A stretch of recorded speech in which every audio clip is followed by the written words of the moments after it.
Friends, back again after about 10 days. Possibly you had time to go through some of my episodes, 31 episodes so far released, and today's is 32nd on hashtag success sauce and hashtag Win Obstinacy 8.13. That means chapter 8, part 13. And as usual, please like, share, and subscribe my channel. That would be wonderful. And today I am going to talk about how one can win. That is exactly a state of mind. You have to be sure that you will win. And you have to take care of situations that you are confronting, find ways and means to overcome and come to the top of the situation. Situation will not sort of put you down, you will put situation down. And that is what is life about. I am going to talk about today, in continuation to my Paris trip, that how small things matter. ISKCON at Paris had provided me a transport, and the person who was driving was a young devotee, and he told me that after talking to me with respect to various motivational matters, he got thoroughly overwhelmed and changed from a scoundrel to a saint. He said, and I was so pleased to hear that. And also how marketing changes at the airport. By Indian habit, I was 2 hours before time, and suddenly a airport manager came running to me that you want to go to London. There is one earlier flight available, sir. Would you like to avail of it? I said yes. Then immediately I was put on that flight, and I reached London 1.5 hours or 2 hours earlier. This is called thinking about customers. Here we feel that we are cattle. Nobody cares for us, and somehow we are dumped into a plane and we reach the destination. Same about ISKCON hospitality. I had mentioned ISKCON hospitality at Paris and Malaysia was so wonderful. But here in India, we do not feel like that. We feel that we are left out like cattle. Somehow the attitude matters. If you want to win, you have to change the attitude. I will tell you the story of Barbil.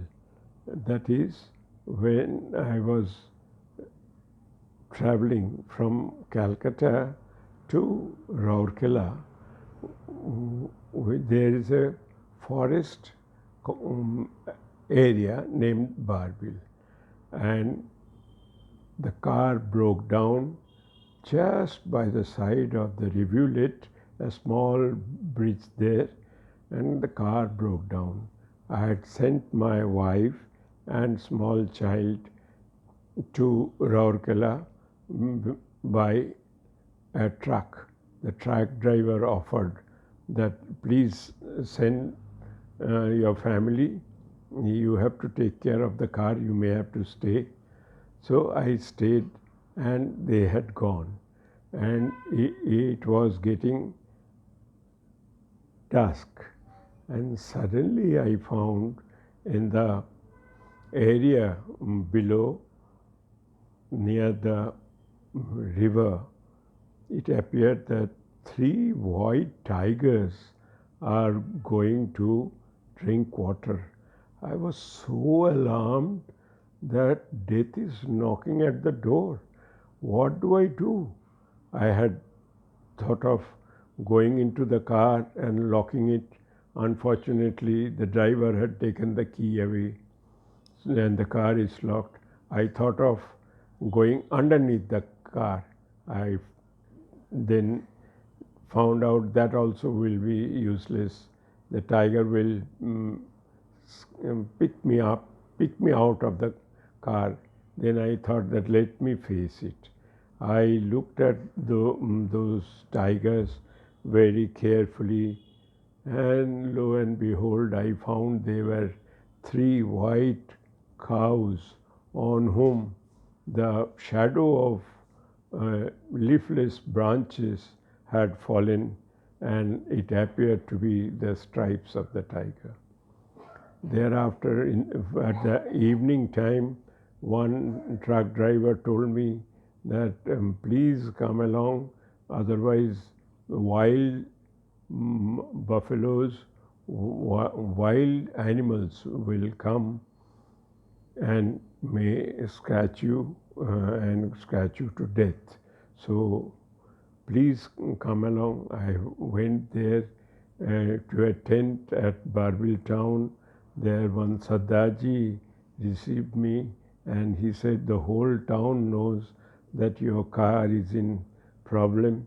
So please be cool, calm, and have food. And it was very cold at that time. And he offered his own room and his own bed and his own quilt. I was so surprised. I said, "This is your comfort zone." He said, "No, sir. You had undergone a lot of trouble. Have a good night's sleep, and tomorrow early morning you would leave. And during that time, during the night, I'll make sure that mechanic takes care of the car and sets it right." It was so wonderful. You may not realize that how people are kind around, and this is what makes life so pleasant, so wonderful. And another story is when we were traveling from Bombay to Calcutta by flight. You know what had happened? One engine and one blower on one side of the plane somehow conked off, and the plane, instead of being horizontal, suddenly became vertical, and all crockeries, everything, breakfast served, either fallen on the passengers' trousers or shirts or apparel, or on the air hostesses' clothing. And it was so serious. The pilot had declared SOS on the microphone and also declared Mayday. You may know that Mayday is the ultimate emergency call from pilot to the ground control. And when I looked around, I found all the passengers perspiring as if they are having a heart attack. And I looked at the air hostess in front of me, absolutely ashen-faced. Everyone is looking at the death scene in their eyes, just ahead of them. And I was calm and cool. I prayed to God that, okay, you plan to take me away. Please look after my family. That's all I can pray for.